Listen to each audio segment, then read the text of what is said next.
오늘은 페이지 323페이지입니다. 무주물, 선점, 유실물, 습득, 매장물, 발견 이렇게 나와 있는데 그닥 중요한 건 아니거든요. 간단하게 정리하고 좀 법조문을 좀 봐야 되는데요.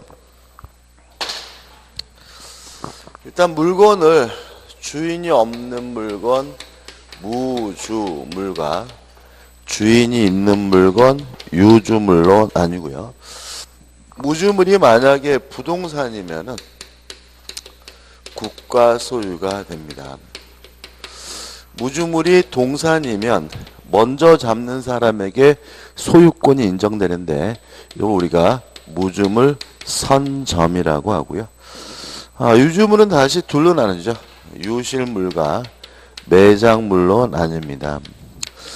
개념은 잊어버린 것이 유실물이고 땅속에 있는 것이 매장물이 아니라 발견이 용이한 상태에 놓여져 있는 유주물이 유실물이고요.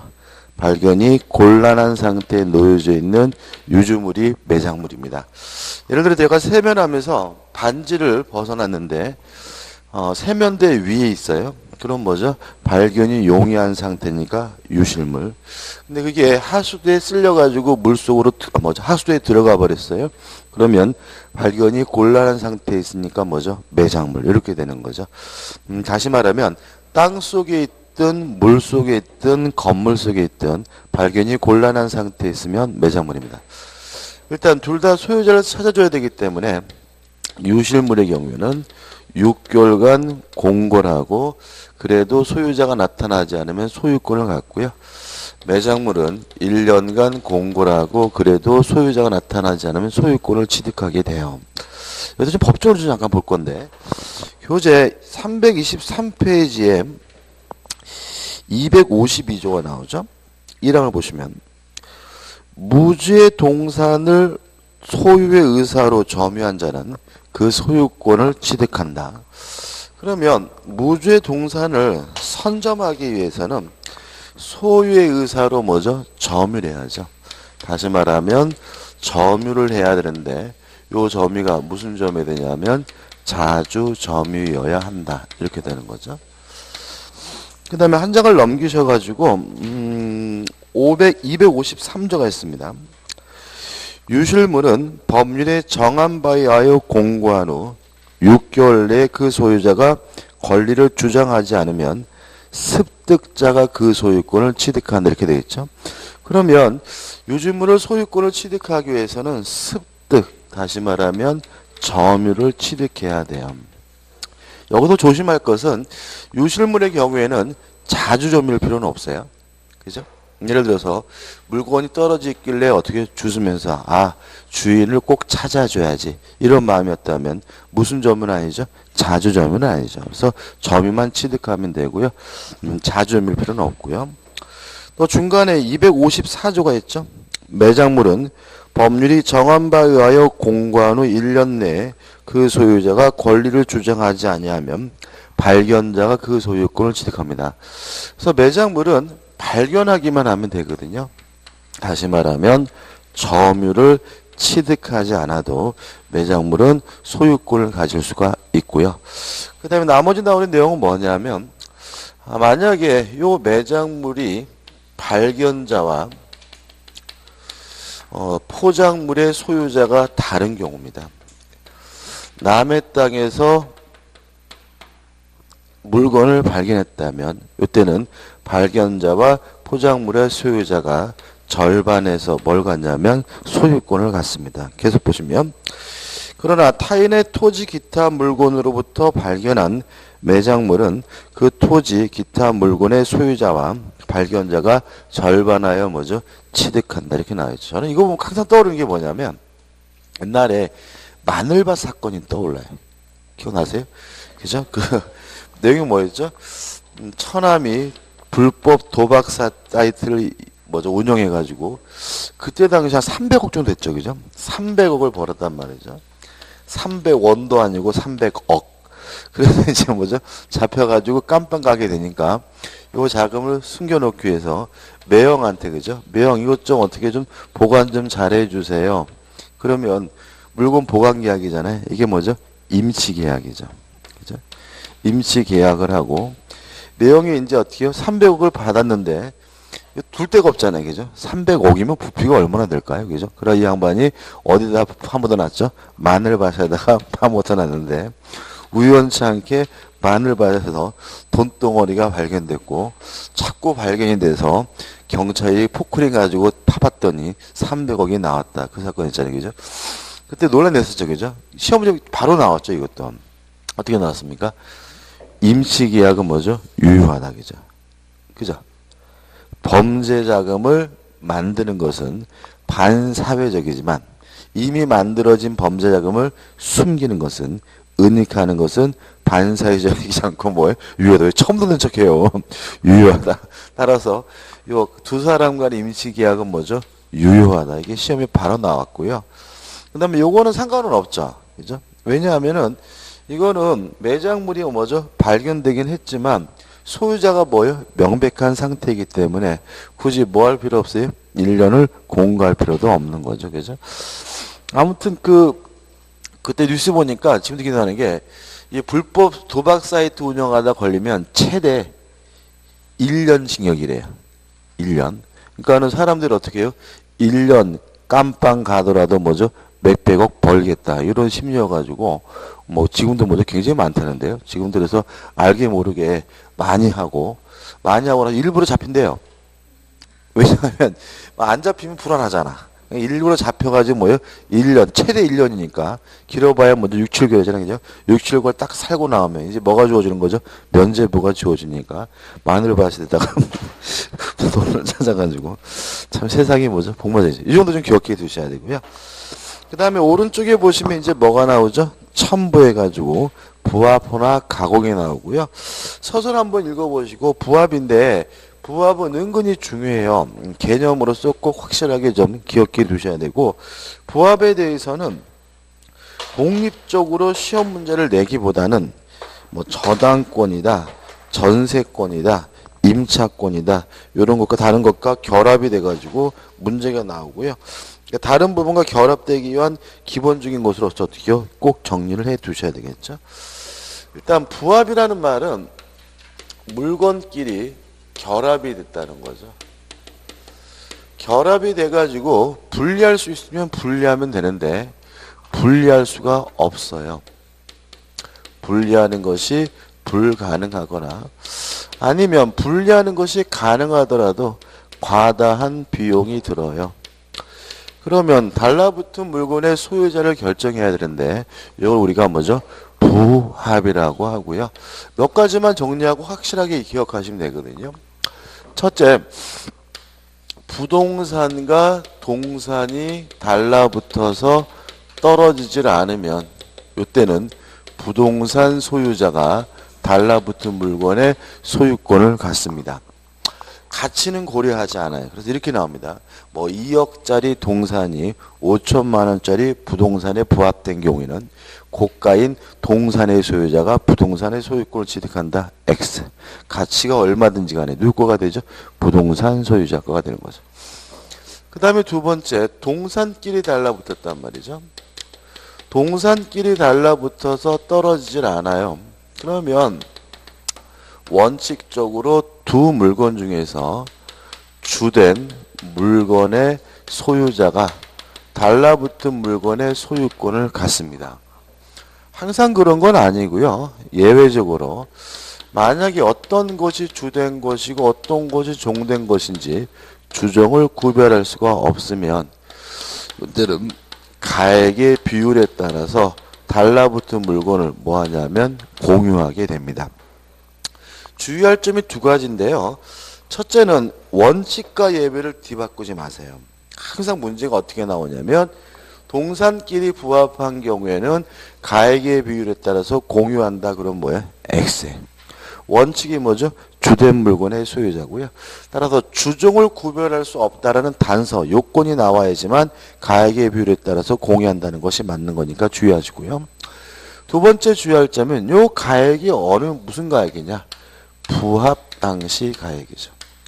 다시 말하면 물건이 달라붙을 당시의 가액의 비율로 공유합니다. 그럼 어떻게 나오죠? 현재 가액으로 공유한다. 그럼 뭐죠? X가 된다는 거 주의하시면 됩니다. 그 다음 세 번째 가장 중요한데 부동산끼리 달라붙은 경우죠. 이제는 아마 이 정도는 여러분 다 기억하실 거예요. 부동산끼리 달라붙어서 떨어지질 않아요. 그럼 원칙적으로 부합합니다. 항상 부합하는 것은 아니고요. 구조상, 이용상, 독립성이 있으면 그때는 뭐죠? 부합하지 않습니다. 이게 무슨 말이냐? 이런 얘기죠. 1층 건물이 있는데 1층 건물이 갑의 소유인데 을이 갑의 건물에다가 증축을 했어요. 2층으로. 그럼 이것이 누구 거냐? 요 문제에 대해서 원칙적으로 어떻게 해요? 부합한다는 말은 원래 부동산 소유자의 뭐죠? 갑의 것이 된다는 거죠. 근데 만약에 요 증축된 2층 부분이 구조상, 이용상, 독립성이 있으면 부합하지 않는다는 말은 증축한 누구 거가 돼요? 을 거가 된다는 점이죠. 굉장히 중요하고요. 하고 이런 게 한번 나온 적이 있었어요. 갑이라는 사람이요. 1층을 지었어요. 1층이란 말은 기둥도 받고 외벽도 맞고 1층 뚜껑도 덮은 거죠. 그리고 나서 갑이 뭐죠? 부도가 나가서 뭐죠? 망했어요. 그래서 갑으로부터 권리를 양수한 을이 2층부터 몇 층까지 할까요? 2층부터 뭐 50층까지 할까요? 50층까지 지었어요. 그리고 나서 또 을이 또 뭐죠? 망했어요. 근데 이 건물이 뭐였냐면은 백화점 건물이었단 말이거든요. 근데 백화점 건물이었는데 요 백화점을 분양받은 사람들이 열받겠죠, 그죠? 그래서 수분양자들, 분양받은 사람이 이걸 어떻게 해요? 넘겨받아서 이제 인테리어 공사도 하고 내부 공사도 하고 건물을 뭐 했냐면 완성을 했어요. 완성을 해가지고 개업을 하려고 준비하고 있었는데 을이 자기 앞으로 이 건물에 대해서 보전 등기를 했네요. 그러면 이 건물은 갑의 것이에요? 을의 것이에요? 수분양자 거예요? 뭘 물어보는 거야? 쉽죠? 그죠? 누구 거예요? 찍어보자고요. 갑이라고 생각하시는 분. 을이라고 생각하시는 분. 을이라고 생각하세요?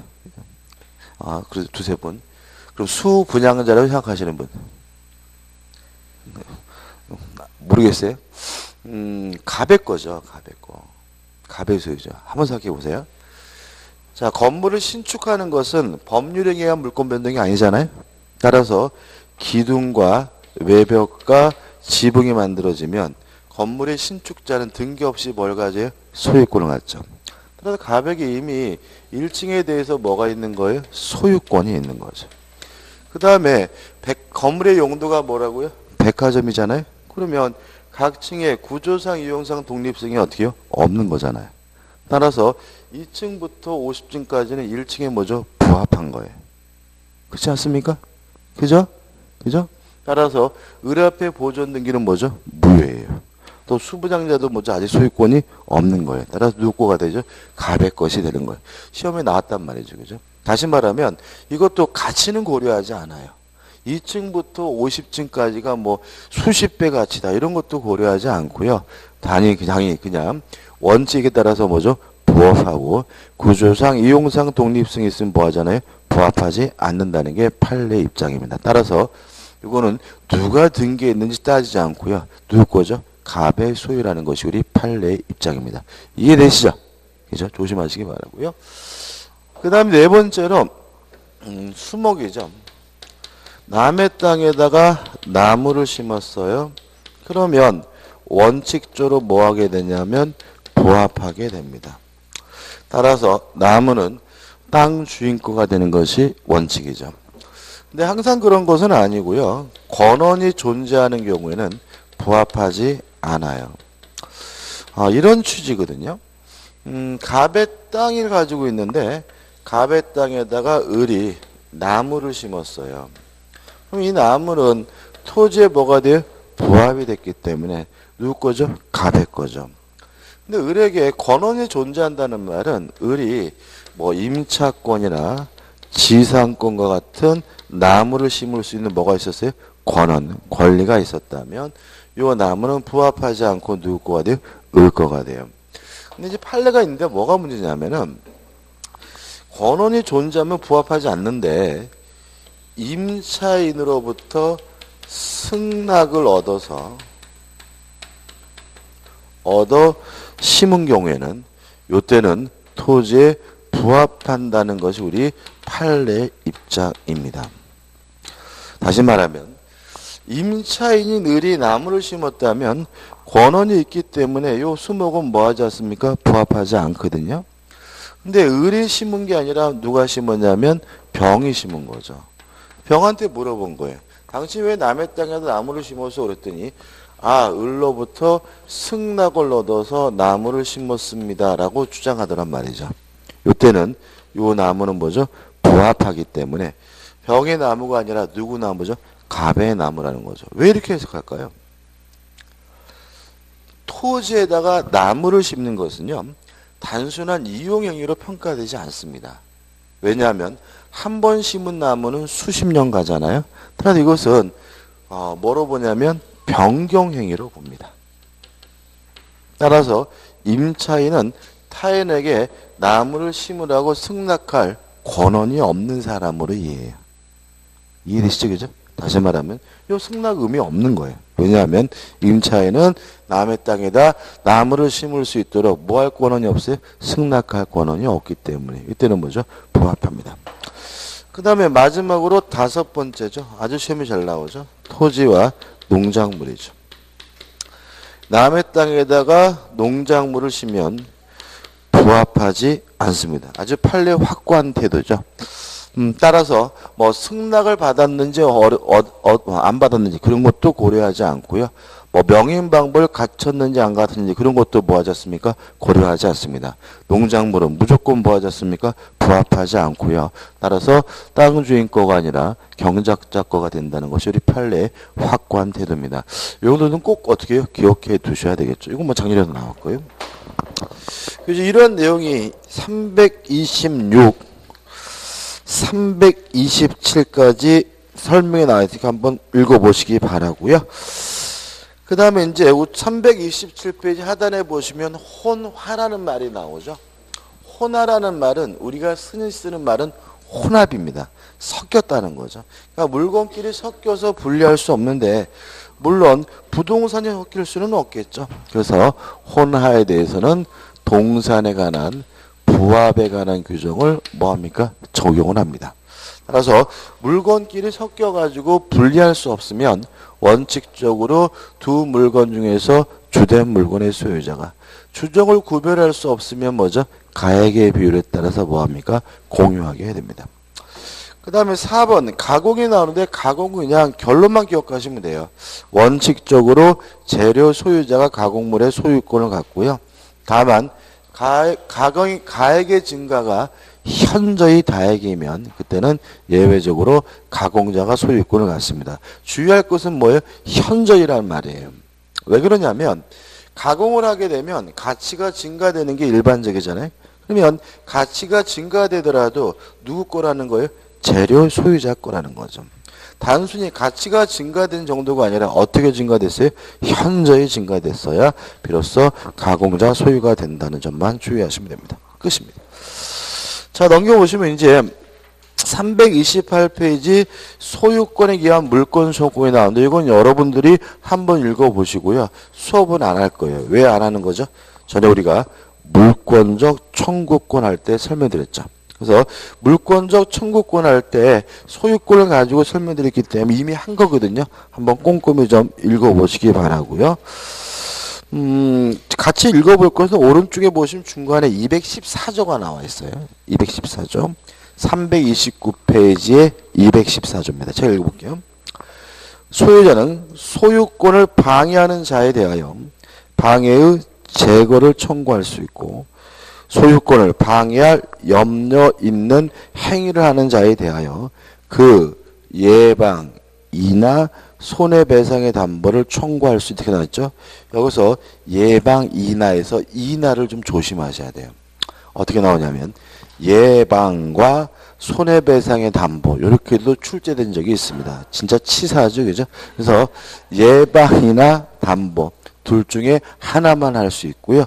예방과 담보 둘 다 할 수 있다는 취지의 지문은 뭐죠? X가 된다는 그거 하나만 주의하시면 됩니다. 그러시고요. 넘겨보시면 330페이지에 확인 문제가 나와 있죠. 물권적 청구권에 관한 문제입니다. 자, 기억나시나요? 물권적 청구권의 주체는 뭐예요? 물권자에 되겠죠? 따라서 보시면 갑소유 X토지의 사용 권한 없이 을이 Y 건물을 신축한 후 그러면 땅은 누구 거예요? 갑 거. 건물은 누구 거예요? 을 거. 그러면 맨날 수업 시간에 했던 거 기억나시죠? 그죠? 갑은 내 땅에서 나가라는 의미에서 을에게 건물을 철거해달라고 뭐 할 수 있어요? 요구할 수는 있지만 건물에서 퇴거해달라고 요구할 수는 없다. 왜냐하면 건물은 갑의 것이 아니라 뭐 어떻게 해요? 을의 것이니까. 그럼 틀린 것은 3번 갑은 을을 상대로 Y 건물의 퇴거를 구할 수 있다. 이게 답이죠. 그죠? 이렇게 그러면 엽기라고 느껴지시나요? 제가 작년 수업 이렇게 했겠죠? 이렇게 했는데 이렇게 나왔으면 적중률한 거잖아요. 근데도 틀려. 그러면 제가 그러면 제가 뭐라고 할 말이 없어. 할 말이겠죠. 물론 예외적 판례가 좀 들어가 있긴 하지만 기본적인 내용이니까 보시기 바라고. 4번에서 뭐가 나오냐면 공동 소유가 나옵니다. 그러니까 보면은 어떨 때 보면은 뭐라 그러죠? 참 이게 뭐 어떻게 해야 되지? 막 그대로 가르쳐줘도 틀리고 막. 근데 그런 것 같아요. 두 가지 중에 하나일 것 같은데 첫째는 저를 못 믿어서 에이씨 그럴 리가 없는데 막 이런 거 그죠? 의심해서 다른 걸 선택하거나 아니면 본인을 못 믿어서 자신감이 없어서 두 번째가 더 큽니다. 그러니까 이게 뭐냐면은 자꾸 민법을 어렵게 생각하시면은 뭔가 또 뭐가 있는 거 아니야? 자꾸 이렇게 의심을 해요. 그래서 뭔가 또 뭐가 있는 거 아니야? 자꾸 이렇게 의심을 하게 되면 답을 선택 못 하고요. 엉뚱한 상상을 하고 엉뚱한 선택을 하고 나중에 답을 보고 나서 아이씨 맞아 야이 그지같이 왜 이러지 막 이렇게 후회하게 돼서 자신감을 좀 가지실 필요가 있습니다. 공동소유인데요. 표를 하나 그린단 말이죠. 지금 그리는 표는 반드시 뭐죠? 숙지하셔야 됩니다. 어저께 잠을 못 자서 제가 어제 수업 끝나고 1시에 잤는데 4시에 일어났어요. 4시에 깼어요. 근데 잠이 안 오는 거예요. 어제 부산 수업이거든. 잠을 못 자가지고 올 때 기차에서 자야 되잖아요. 그죠? 기차에서도 안 돼까지 하고 누워있는데 또 잠을 또 안 오고. 근데 또 수업을 시작하니까 왜 졸리죠? 참나.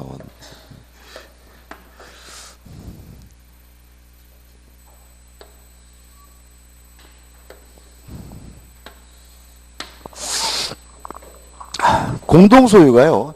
총 3가지가 있습니다. 공유라는 것이 있고 합유라는 것이 있고 총유라는 게 있어요. 의의는 어떻게 정리하시면 되냐면 이렇게 정리하시면 됩니다. 법인 아닌 사단의 소유 형태가 총유, 조합의 소유 형태가 합유, 나머지 기타 공동소유가 공유입니다. 그럼 이렇게 되는 거죠. 공동소유의 원칙적 형태는 뭐죠? 공유인데 조합의 소유는 합이고 법인 아닌 사단의 소유는 뭐죠? 총유다. 이렇게 되는 거고 그러면 조합이 뭔지를 좀 생각해야 되는데요. 조합은 뭐냐면 조직도 체계도 없고 단순한 공동의 목적만 있는 사람의 모임을 우리가 뭐죠? 조합이라고 해요. 그다음 법인 아닌 사단은 뭐냐 하면 우리 민법은요. 법인으로서 성립하려면 반드시 설립 등기를 해야 돼요. 설립 등기를 안 하면 법인이 아니에요. 그럼 이렇게 되는 거죠. 법인으로서 조직과 체계가 완비가 됐다 하더라도 뭘 안 하고 있으면요. 설립 등기를 안 하고 있다면 법인이 아니기 때문에 법인 아닌 사단이라고 하는 거죠. 또 설립 등기를 해야 법인이 된다는 말은 설립 등기를 해야 권리 능력이 있다는 얘기거든요. 따라서 조직과 체계가 완비됐더라도 설립 등기를 안 하면 권리 능력이 없어요. 그래서 이걸 뭐라 그러죠? 권리 능력 없는 사단이라고 하는 거죠. 이해되시죠? 그죠? 다시 한번요. 설립 등기를 해야 법인입니다. 따라서 조직과 체계가 잘 갖춰져 있다 하더라도 설립 등기를 안 하면 뭐가 아니에요? 법인이 아니니까 법인 아닌 사단. 설립 등기를 해야 법인이 된다는 말은 설립 등기를 해야 뭘 갖습니까? 권리 능력을 갖습니다. 따라서 조직과 체계가 완비됐더라도 설립 등기를 안 하고 있다면 그것은 뭐가 돼요? 권리 능력 없는 사단. 이렇게 되는 거죠. 그러면 얘가 뭐가 있느냐? 조합의 가장 대표인 예는요. 동업자입니다. 동업자. 그래서 앞으로는 조합하면 동업자가 떠올라야 되고요. 조합 계약하면 동업 계약이 떠올라야 돼요. 우리가 흔히 보는 조합들은 법적으로 조합이 아니에요. 농업협동조합 조합 아닙니다. 법인입니다. 설립 등기가 되어 있기 때문에. 재건축 조합도 조합이 아닙니다.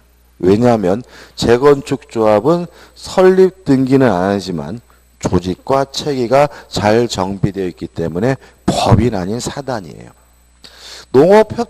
노동조합도 조합이 아닙니다. 그것도 뭐가 되냐면 법인 아닌 사단이에요.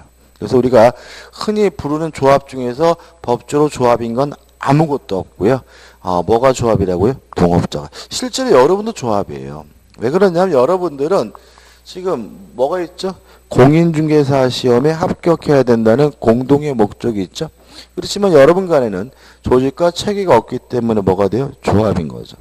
여러분들이 만약에 합격을 하셔가지고 합격자 모임을 만들면 그것도 뭐예요? 조합이에요.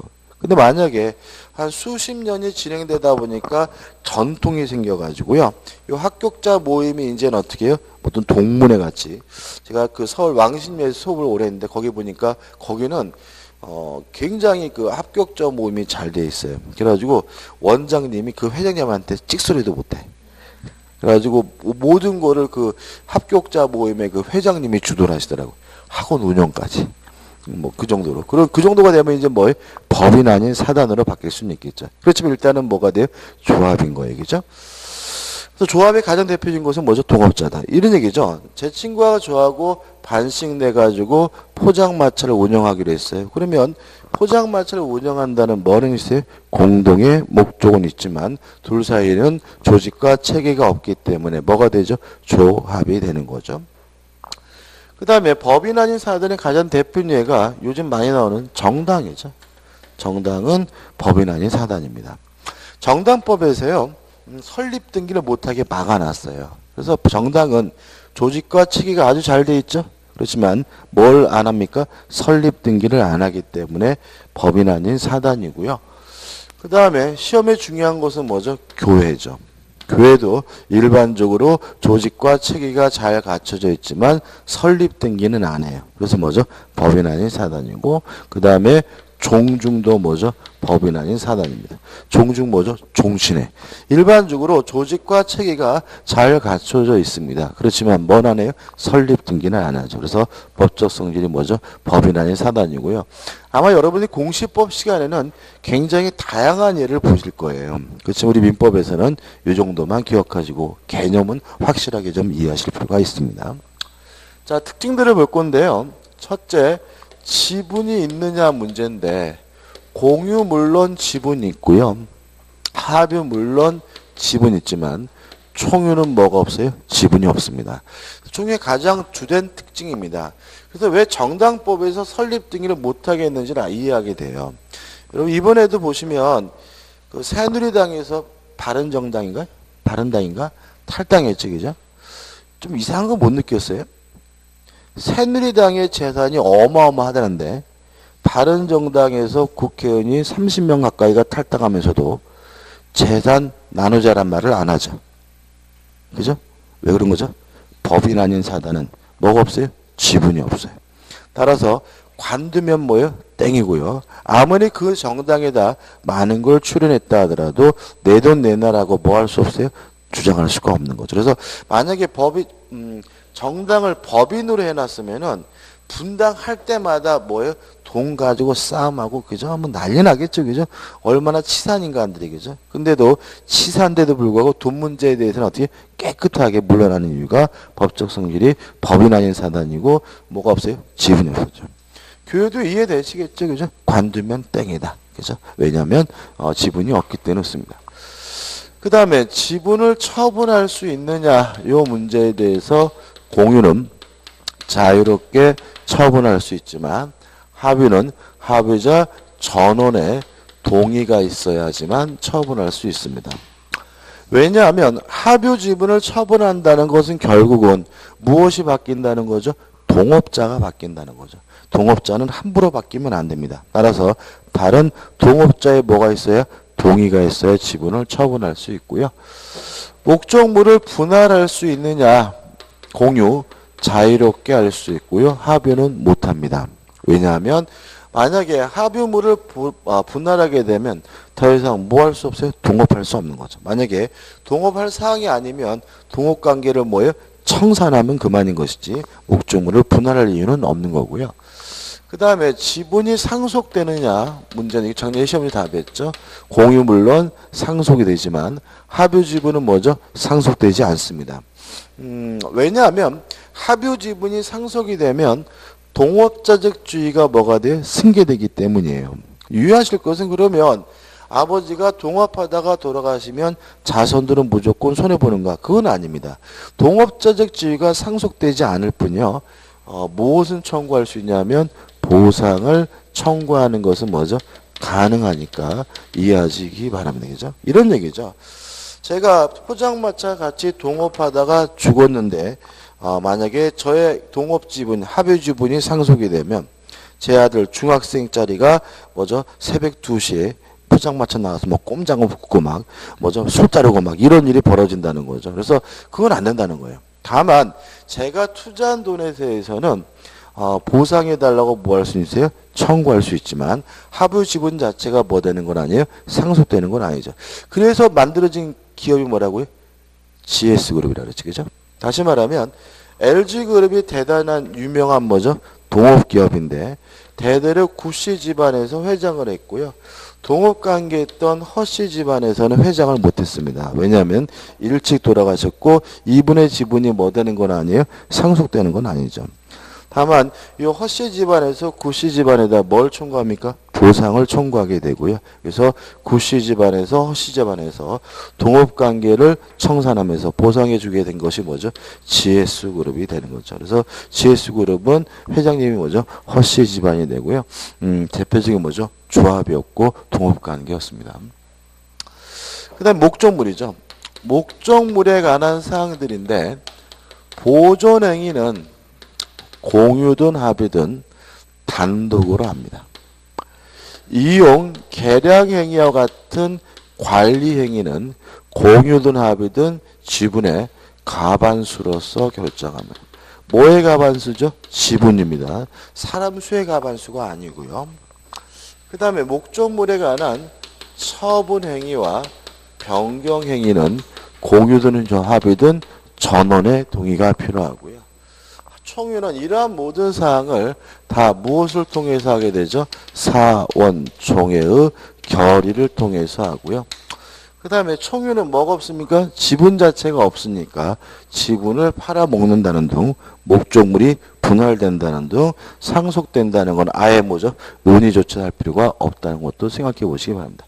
여기까지 뭐죠? 기본적인 사항입니다. 이거는 뭐 필수적으로 반드시 뭐 하셔야 돼요? 숙지하셔야 되고요. 그 다음에 이제 공유에 관해서 시작하기 전에 이해할 것이 있어요. 공동소유는. 일단 공동소유라는 것은 소유권을 여러 사람이 나눠 가지고 있다는 얘기입니다. 따라서 공유 지분은 소유권에 대해서는 일반하는 거죠. 근데 항상 조심할 것은 소유권을 나눠 가지고 있는 것이지 물건을 나눠 가지고 있는 것은 아니기 때문에 공유 지분은 목적물에 대해서 뭐죠? 전부에 대한 권리란 이 논리 굉장히 중요합니다. 이 논리 이야기에서 가장 좋은 예가 뭐죠? 자동차다, 그죠? 자동차가 있는데 요 자동차를 갑과 을과 병 세 사람이 공유하고 있는데 지분이 각 3분의 1이란 말이죠. 근데 이 3분의 1이라는 것을 목적물 자동차를 3분의 1씩 나눠 가지고 있는 것으로 이해한다면 요 자동차는 아무짝에도 뭐예요? 쓸모가 없다. 그죠? 갑은 본네트 열었다 닫았다. 을이 좀 낫죠. 그죠? 탔다 내렸다. 병의질 환장합니다. 트렁크 열었다. 이거 아무 의미 없다는 거죠. 따라서 3분의 1이라는 것은 뭐의 3분의 1이에요? 소유권의 3분의 1이고요. 자동차에 대해서는 갑을병이 어떻게 해요? 전부에 대한 권리라는 거죠. 그래서 자동차를 어디를 사용하는 거예요? 전부를 사용한다. 이런 의미가 되죠. 그래서 어떤 일이 벌어지게 되냐면 손해배상을 청구하거나 또는 부당이득 반환을 청구할 때는 전부에 대해서 하는 것이 아니라 지분 범위 내에서만 청구할 수 있는 거죠. 왜요? 공유지분은 소유권에 대해서는 일부니까요. 그렇지만 목적물에 대해서 반환을 청구하고요. 방해, 배제를 청구하는 것은 이것은 지분 범위 내에서 하는 것이 아니라 어떻게 해요? 전부에 대해서 반환을 청구하고 전부에 대해서 뭐죠? 방해, 배제를 청구한다는 거죠. 왜냐하면 목적물에 대해서 공유지분은 뭐죠? 전부에 대한 권리이기 때문에 그렇습니다. 그래서 시험 문제 결국 뭐냐면 위에 있는 표와 이것과 뭐죠? 결합에 대해서 사례들이 만들어지게 됩니다. 교재 보시면요. 첫 번째 뭐가 나오냐면 공유해가지고 서설이 나오고 공유관계 성립해서 얘들이 나오는데 얘들은 외우시면 안 되는 거죠. 이거는 나머지 개념이잖아요. 기타 공동소유이기 때문에 다 외울 수가 없어요. 그래서 어떻게 문제 푸는 거죠? 다음 중 공유가 아닌 것을 물어보면 조합이나 법인 아닌 사단을 찾아내면 되고요. 다음 중 공유인 것을 물어보면 조합 빼고 법인 아닌 사단을 빼면 되는 것이지 일일이 뭐 할 건 아니에요? 외울 건 아니고요. 넘겨보시면 공유 지분에서 1번 지분의 개념해 가지고 소유권의 비율이다. 소유의 일부라는 말이 나오고요. 2번 지분의 비율이 일단 균등한 것으로 추정하지만 불균등할 수가 있고요. 니은번에서 지분의 탄력성이 나오죠. 공유자 중 한 사람이 사망을 했는데 상속인이 없거나 또는 공유 지분을 포기하게 되면 다른 공유자의 그 지분이 뭐죠? 흡수된다 이런 거죠. 이건 어떤 의미냐면 무주물인 부동산은 국유라는 것의 예외예요. 예를 들어 가지고 땅이 있는데 요 땅이 갑과 을의 공유고 각 지분이 뭐죠? 2분의 1이란 말이죠. 근데 을이 사망을 했는데 상속인이 없거나 을이 공유 지분을 포기하게 되면 요 2분의 1은 무주의 부동산인 거죠. 그죠? 이때 국가가 끼어드느냐? 그렇지는 않겠다는 거죠. 이때는 국가가 끼어드는 것이 아니라 갑이 을의 지분을 뭐하게 돼요? 흡수해서 갑의 단독 소유로 뭐죠? 바뀌게 된다. 이런 취지가 되는 거죠. 그 다음에 우측에 보시면 지분의 처분해가지고 자유롭게 처분할 수가 있고요. 공유자 간의 법률관계에서 1번 공유물을 사용 수익할 수 있는데 어디를 사용 수익하냐면 전부를 사용 수익합니다. 왜냐하면 공유물은 목적물에 대해서 뭐예요? 전부에 대한 관계니까. 그 다음에 공유물에 대한 보존행위 해가지고 단독으로 할 수가 있고요. 그 다음에 이제 내용이 이제 넘겨보시면 복잡한 내용이 확 나와요. 판례도 나오고, 이것이 어디까지 나오냐면 336페이지 상단에 판례까지 쫙 나옵니다. 이 부분에 대해서 좀 어려워 하시는데요. 교재에 나와 있는 걸 일일이 딸딸딸 외울 건 아니고 우리는 4가지 사례만 이해하시면 돼요. 몇 가지만요? 4가지만. 그래서 교재에 나와 있는 판례나 사례들도 결국은 요 4가지 사례에 대한 파생이기 때문에 굳이 다 할 것도 아니고 어차피 시험에 나오는 거는 4 중에 1가지 사례가 나옵니다. 첫 번째 사례가요. 가장 쉽고 그래도 시험에 제일 잘 나옵니다. 토지가 있는데 요 토지가 갑과 을의 공유고요. 지분이 각 2분의 1이에요. 근데 요 갑이 소유하고 있는 토지에 병이 불법으로 점유하고 있어요. 이랬을 때 갑이 병에게 첫째, 단독으로 반환을 청구할 수가 있는가? 있다. 불법으로 점유하는 병을 내버리는 것은 뭐죠? 보존행위고, 보존행위는 뭐죠? 단독으로 하는 거죠. 단독으로 반환을 청구하는데 이때는 2분의 1을 반환을 청구하는 건가? 아니다. 전부에 대해서 반환을 청구하는 거다. 왜냐하면 공유지분은 목적물에 대해서 뭐예요? 전부에 대한 권리이기 때문에 반환 청구는 어디에 대해서? 전부에 대해서 하는 거죠. 따라서 공유자 1위는 병에게 단독으로 전부에 대한 반환 청구가 어떻게 가능하다. 이런 논리가 생기고요. 아주 단순하고 쉽지만은 이것도 이해 안 해두시면 자꾸 생각할 때마다 이상하게 느껴질 수 있으니까 조심하셔야 돼요. 그 다음에 병이 그동안 불법으로 땅을 사용한 것에 대해서 손해배상을 청구하고요. 부당이득 반환을 청구하고 싶은데 이거는 전부를 청구하는 것이 아니라 2분의 1만 청구하는 거죠. 왜냐하면 공유지분은 소유권에 대해서 뭘? 일부에 대한 권리니까 부당이득 반환이나 손해배상은 어느 범위 내에서요? 지분 범위 내에서만 할 수가 있습니다. 이해되시죠? 두 번째, 책을 여기서 또 잘 내요. 갑과 을이 공유하고 있고요. 각 지분이 뭐죠? 2분의 1이에요. 근데 이 토지를 갑이 혼자 점유하고 사용 수익하고 있어요. 혼자. 이때 을이 갑에게 전부에 대한 반환을 청구하는 것이 가능한가에 대해서 가능하다는 점 주의하시기 바랍니다. 왜 그러냐면 공유지분은 목적물에 대해서 뭐예요? 전부에 대한 권리죠. 따라서 을의 공유지분은 이 토지 전체에 다 있는 거예요. 그래서 갑은 을의 지분을 뭐하고 있다는 거예요? 침해하고 있다는 얘기죠. 이게 마음에 안 들면 요거를 뭐로 바꾸시면 돼요? 자동차로. 맨날 누구만 타고 다녀요? 갑만. 그러면 을이 야, 이 자식아 나도 좀 타자 그러겠죠? 무슨 말입니까? 자동차 달란 얘기잖아요. 어디를요? 전부를. 이해되시죠? 따라서 단독으로 전부에 대한 반환 청구가 가능하고요.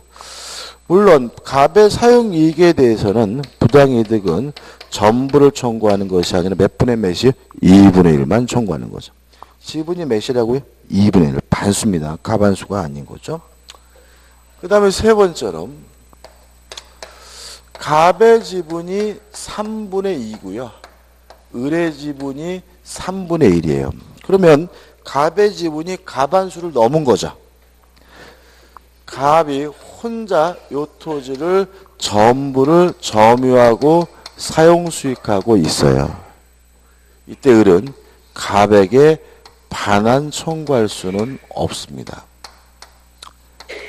왜냐하면 공유 토지를 점유하고 사용하는 것은 이용행위로서 지분의 가반수로서 결정할 수가 있어요. 따라서 갑의 지분이 3분의 1하면 갑은 내가 혼자 다 쓰겠다라고 뭐 할 수 있어요? 결정할 수가 있어요. 반수와 가반수는 엄청난 차이가 있는 거죠. 50%와 50.00001%는 뭐죠? 엄청난 차이가 있는 거예요. 그래서 우리 영화나 뭐 이런 거 보면은 그 가반수를 넘기 위해서 무리한 짓을 하다가 깜빵하는 사람 많죠. 이번에 그 이재룡 회장도 경영권 확보한다고 무리한 행동하다 뭐죠? 깜빵 가게 생긴 거잖아요. 깜빵 갔잖아요. 그죠? 다시 말하면 반수와 가반수는 어떻게 해요? 엄청난 차이가 있는 거다. 왜냐하면 가반수는 이용행위나 계량행위에 대해서 독자적으로 뭐 할 수 있어요? 결정할 수가 있기 때문에. 따라서 이때 을은 갑에게 반환을 청구할 수는 없습니다. 그러니까 을의 지분이 뭐예요? 무력화되는 거죠. 그죠? 가반, 한쪽이 뭘 가지면요? 과반수를 가지면. 다만, 갑에 대해서 사용이익에 대한 부당이득 반환은 청구할 수가 있는데, 지분 범위 3분의 1에 대해서만 뭐 할 수 있어요? 청구할 수가 있습니다. 마지막 네 번째입니다. 요걸 최근에 제일 잘 내요. 그러니까, 과거에는 가장 기본적 사례인 1번을 잘 냈고요. 중간에 뭐죠? 이상한 2번 사례를 좀 내다가 최근 들어서는 뭐죠? 4번 사례를 제일 많이 냅니다. 갑의 지분이 3분의 2고요. 을의 지분이 아유 무서워 떨어질까 봐. 을의 지분이 3분의 1인데 병이라는 사람이 이 토지를 점유하고 사용 수익하고 있어요. 만약에 병의 점유가 불법하다면 이때 을은 병에게 단독으로 전부에 대한 반환 청구와 3분의 1 범위 내에서 부당이득 반환을 청구하면 되겠죠. 근데 문제는 갑이 병과 임대차 계약을 해서 임차인으로서 점유하고 있다면 을은 병한테 아무것도 청구하지 못해요. 반환 청구할 수도 없고요. 부당이득 반환도 청구할 수 없고요. 손해배상도 청구할 수 없어요. 왜냐하면 병은 적법한 임차인이거든요. 타인에게 임대하는 것도 뭐죠? 이용행위고 무엇에 따라서 결정해요? 지분의 과반수. 따라서 갑의 지분이 3분의 1이라는 말은 혼자서 독자적으로 타인에게 이 토지를 뭐 할 수 있다는 얘기예요? 임대할 수 있다는 얘기죠. 그래도 을은 병한테 아무것도 청구하지 못합니다. 다만 이 갑에 대해서 부당이득 반환만 청구할 수가 있는 거예요. 어느 범위 내에서요? 지분 범위 2분의 1. 근데 조심할 것은 차임은 부당이득으로 이해를 하지만 보증금에 대해서는 부당이득으로 이해하지를 않는다는 거 조심하시기 바랍니다. 다시 말하면 갑이 병으로부터 매달 월세를 받고 있다면 그 월세에 대해서 3분의 1 범위 내에서는 을이 갑에게 부당이득 반환을 청구할 수 있거든요. 근데 만약에 갑이 병에게 토지를 임대하면서 보증금 5천만 원 받았어요. 부당이득이 아닙니다. 왜 아니죠? 보증금은 어차피 나중에 병에게 뭐 할 돈이요? 돌려줄 돈이기 때문에. 이해되시죠? 그죠? 그래서 문제가 생깁니다. 논리적이긴 한데 만약에 갑이 병한테 전세 줄 수도 있잖아요. 보증금 안 바꿔줄 수 있잖아요. 그러면 을은 어떻게 해요? 한 푼도 못 받는다는 논리가 생겨요. 그죠?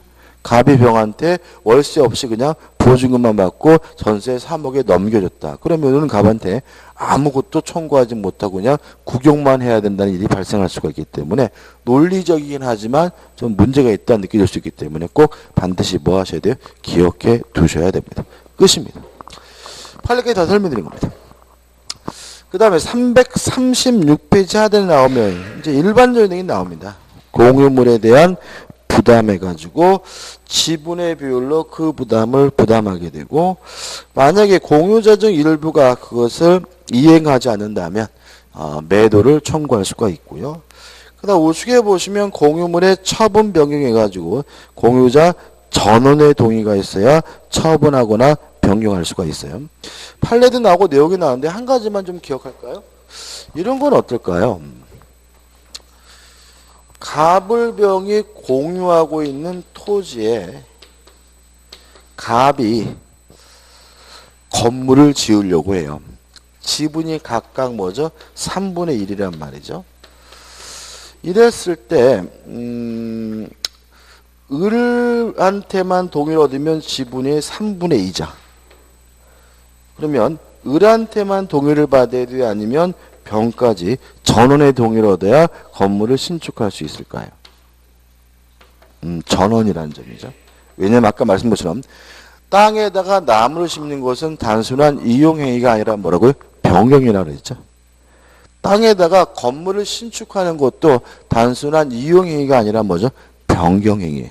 이때는 공유 지분의 과반수로서 건물을 짓는 게 아니라 뭐가 필요합니까? 전원의 동의가 있어야 건물을 신축할 수 있다는 점 하나만 좀 주의하시기 바랍니다. 그 다음 하단에 보시면 공유관계 주장에서 1, 지분 확인 청구, 단독으로 청구 이런 말이 나오고 넘겨보시면 2에서 공유관계의 대배적 주장해가지고 공동으로 하야한다 이런 말이 나오잖아요. 별로 중요한 건 아닌데 이게 뭔가 막 이상하게 느끼는 분이 있는데 이런 얘기입니다. 병에게 나가라고 요구하는 것은 보존행위니까 단독으로 할 수 있죠. 단독으로도 할 수 있다는 얘기지 단독으로 해야 된다는 말은 아닙니다. 그죠? 단독으로도 할 수 있는 거죠. 그러면 단독으로도 할 수도 있고 갑과 을이 함께 할 수도 있죠. 쉽게 말하면 갑이 나에게 돌려달라고 할 수도 있고요. 우리에게 돌려달라고 할 수도 있는 거예요. 나에게 돌려달라고 할 때는 지분에 기한 청구에 단독으로. 우리에게 돌려달라고 하는 것은 뭐예요? 공유 관계에 기한 청구에. 그때는 뭐죠? 갑을이 뭐죠? 전원이에요. 이런 당연한 얘기니까 어렵게 생각하실 필요는 없습니다. 좀 쉬었다가 이제 공유물의 분할을 보도록 하겠습니다.